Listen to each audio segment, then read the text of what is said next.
What's up, guys? Welcome back to the channel. Today we are going to be tearing down the parts car for the GC8 swap. As of right now, little project later, hour I think it took us. Motor's out, engine bay is pretty much gutted down to where we need it. And yeah, just need to pull the tranny out, subframes, and then start on the interior. We want to get this entire car stripped down if possible today, just to have that portion of the project done so that we can get our customer's car in sooner than later and start on that swap. So I'll keep you guys updated once we maybe start cleaning some stuff or just start taking some more stuff apart.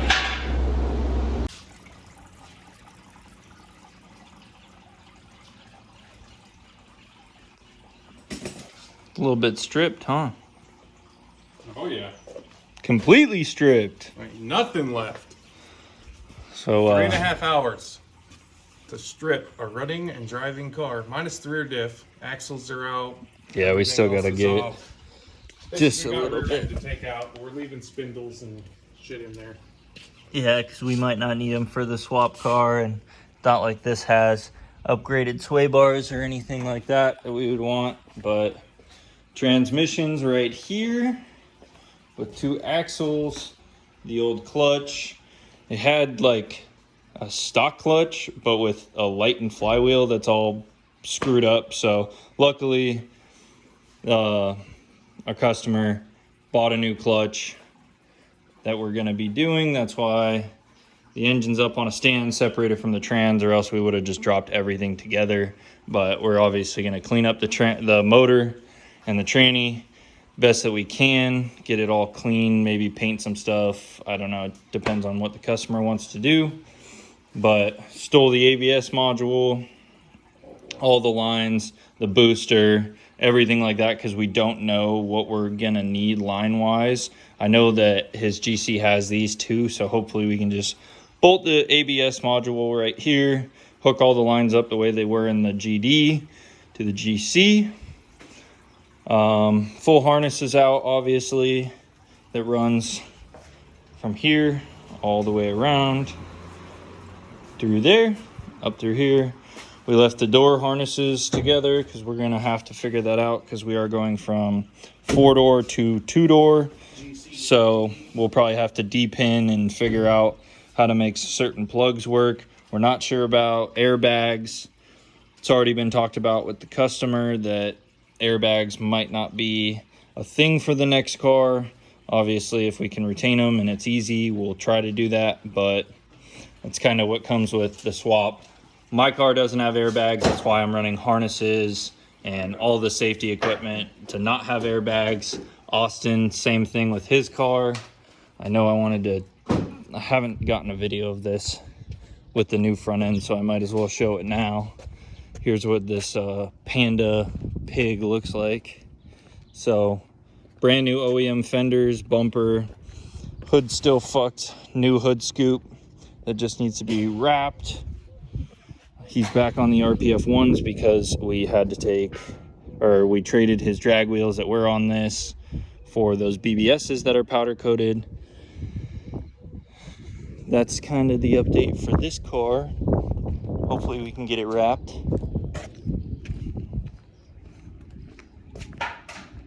But motor's pretty clean, has a pretty bad power steering leak that has been dripping down the front of the motor. So when other Austin gets here, he's bringing us Simple Green. We'll use that to clean everything off. If you don't know what Simple Green is, you need to have that in your life. We use it to clean our hands. It's mostly all natural. It's really good stuff, and it's a great degreaser for getting all the grime off of engine parts and pieces and stuff like that. Turbo looks really good on this. Minimal shaft play. It's just a TD04, but it'll do the job for the meantime. But great running motor. I mean, it's hard to believe that we literally drove this in at what, 10 o'clock, 9 o'clock? 10 o'clock. Yeah, we drove this car in at 9 o'clock. Had the interior stripped, like for the most part, but it still drove. Started, drove, everything like that. And now it's basically homeboy over here just picked the whole front end of this thing up like it was nothing. These things don't weigh anything once you have them stripped, but some of the interior pieces are still there. We're waiting for totes to be delivered so we can organize and figure out what goes where. Ooh, this brake fluid is nasty. What is it, black? Oh yeah, look at that. Ooh, that is disgusting.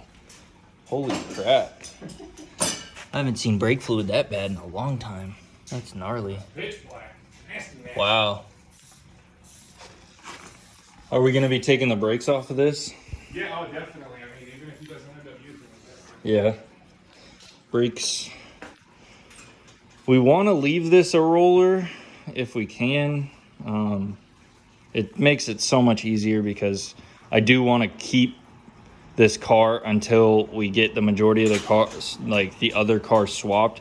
Just because when you're doing something like this, especially into another chassis, if you need something, like let's say we need the gas tank or a subframe or brakes, something stupid like that, that we could in turn just send to a junkyard that he would have to buy, it's so much better to retain that stuff. But if we can keep this long enough to where we end up not needing anything or whatever. I mean, for the most part, Austin's stripping it down right now. Like, it has steel braided brake lines. We don't want to give those away. Like, that's some expensive, you know, small upgrade stuff that is usable in, you know, maybe Austin, other Austin. And I'm going to be saying that a lot because we have Ginger Austin, and then we have GC Austin. So don't get confused there. These parts are for the swap car. Most of this stuff, like steel braided brake lines, Austin has. So it's not like we need that stuff, but if we can retain it and it can go on the other car, wheel speed sensors, stupid stuff like that, that we don't know if you can go from the NA 2000s harness to the WRX harness, and it's not fun to have to buy stupid stuff like that we already have.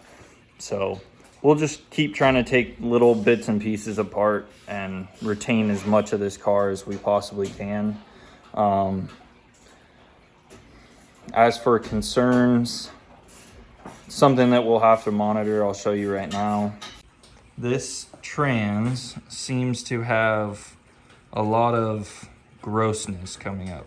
So what this could be, if you look at kind of this area right here, let me pan out, okay. This area right here, this could be an axle that blew and shot all that axle grease up onto this. But then you see like kind of that side and then the back housing where it shouldn't be like axle grease. So I don't know if we're running into a leaky trans. This stuff looks really thick and gross. I'd touch it, but I have clean hands. So something that we'll have to keep an eye on. Obviously, everything that we're going to be putting into his car is going to get thoroughly cleaned so that it's super easy to monitor. When you're doing swap stuff like this, if you clean it while it's out of the car and easy and right in front of you, if a leak does come up, you can address it. And if there is no leak, then you don't have to fix anything and you have a nice, clean, ready to go trans that obviously doesn't have like hundreds of thousands of miles on it or whatever, just overall road grime that's been there for too long. So we got a couple mismatching axles. That's one thing that's kind of leading me to believe that maybe we did have a blown axle. Actually, you did. If you go and look at that driver's subframe where the racking foot comes in from the steering column, and then look at the brake caliper I just put on the ground, they're both covered. Just covered in axle grease. Yeah, so yeah, it must have had a blown axle, and then this rack. Oh yeah, that's what he's talking about. So these are just little tips, tricks, stuff like that for when you're doing swap stuff like this. It helps so much to even just retaining all the hardware. So doing what we did, this is all the interior hardware from this car. All of it is in one bag. We obviously know where it goes. You can be a little bit more thorough with something like that. Make it easy on yourself if you need to. We've just done this so many times that we know where stuff goes. Engine bay, transmission and drive shaft stuff. And then this is where you get into like smaller stuff. This is just thermostat and housing. But keeping all of your stuff organized helps so much. If you don't keep anything organized, it'll take you twice as long to figure stuff out, and it's so much more of a headache. Granted, it comes with experience, but being really thorough about hardware just makes the whole experience that much better. I think we're gonna continue to probably get the drive shaft off, or not the drive shaft, the rear diff and rear brakes, stuff like that, disconnected and out of the way, so that that's just done, over with, no problems there. But we'll keep you guys updated with all of that and what's to come.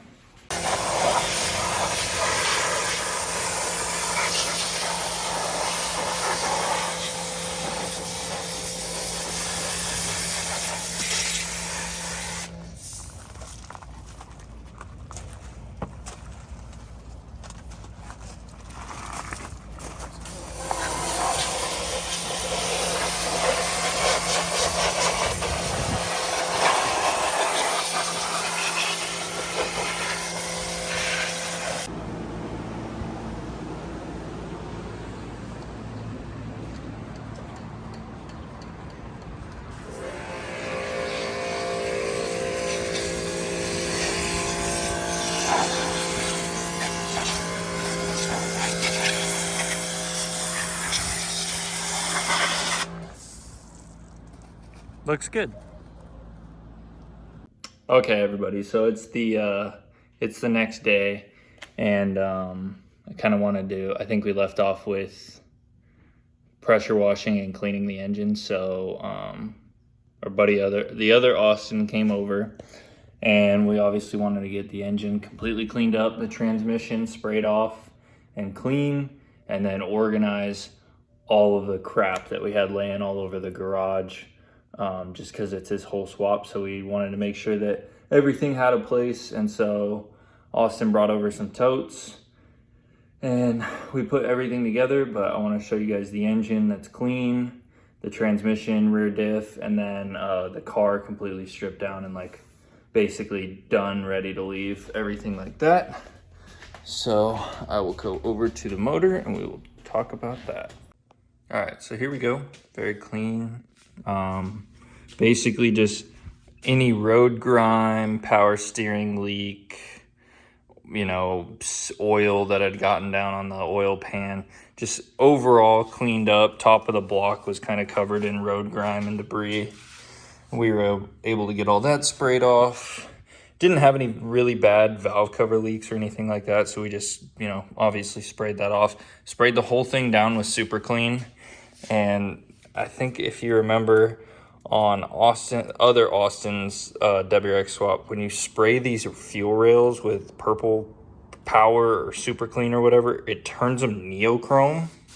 It didn't do it as much on this one, but it's super crazy what it does to the metal. It just it puts this crazy rainbow effect onto it. But that is the motor, very clean, ready to be dropped in. Obviously, anything that we do here, we want it to be clean so that if there is any leaks, we can address them immediately. And as soon as we have the engine, in the car, if something does start to leak, it can get fixed. Looks like we're gonna have to do some sort of fix on this car. It's getting a lot of oil kind of blowing out of the exhaust. So we're thinking that it might have a bad turbo. I don't know yet. I haven't had time to dig into it. This pig broke on me the other day. I broke an axle, so I've been working on this car. Everything mechanically is fine, just the axles, we seem to have one that we might have messed up building. So we're gonna try out a different variation. I'll let you guys know on a later video with that, how it works out. But out here, there's something in my way. Oh, we're gonna knock this over. Oh, okay. So this is what the transmission ended up looking like. Super clean. Very happy with how well Austin was able to clean it. It's gonna look nice. Rear diff isn't bad. Obviously, it's got like some surface rust and some crap. Not bad there. And then here's our parts mess over here. Anything we couldn't fit in the garage just kind of got tossed in here. So a lot of the swap stuff is just chilling. Exhaust, stupid big stuff that doesn't fit in totes is there, but obviously you can see the entire thing is stripped and ready to either go to its next home or get thrown to the junkyard. We don't care what happens to it. Stripped engine bay. Hood is not ours, so it's going. Suspension we might sell. Stuff like that. Hi, dogs. What's up, guys? These are my two huskies. Oh, they don't want to play today, I guess. So that's basically all I have to show. It was just one day to get everything stripped down. We started with a running and driving car in the morning. Obviously most of this interior was torn out, so it did make that part easier. But I want to say it took us about 4 hours from literally driving it into the garage and pulling everything out. Transmission, rear diff, drive, just entire drivetrain, wiring harness, the rest of the, steering, a lot of the suspension stuff. So that's what we did. But yeah, best update is to come. We will be having that car dropped off soon for the swap. So hopefully we can show you guys part of that process. And I appreciate it. If you like this video, please give me a thumbs up. If you have any questions, feel free to comment down below. I try to check those often. I'm not really on my YouTube that much, but if there is anything I can answer, or if you do have a pressing question, hit me up on my Instagram. It's the same as my YouTube account. So we will see you guys next time. Peace.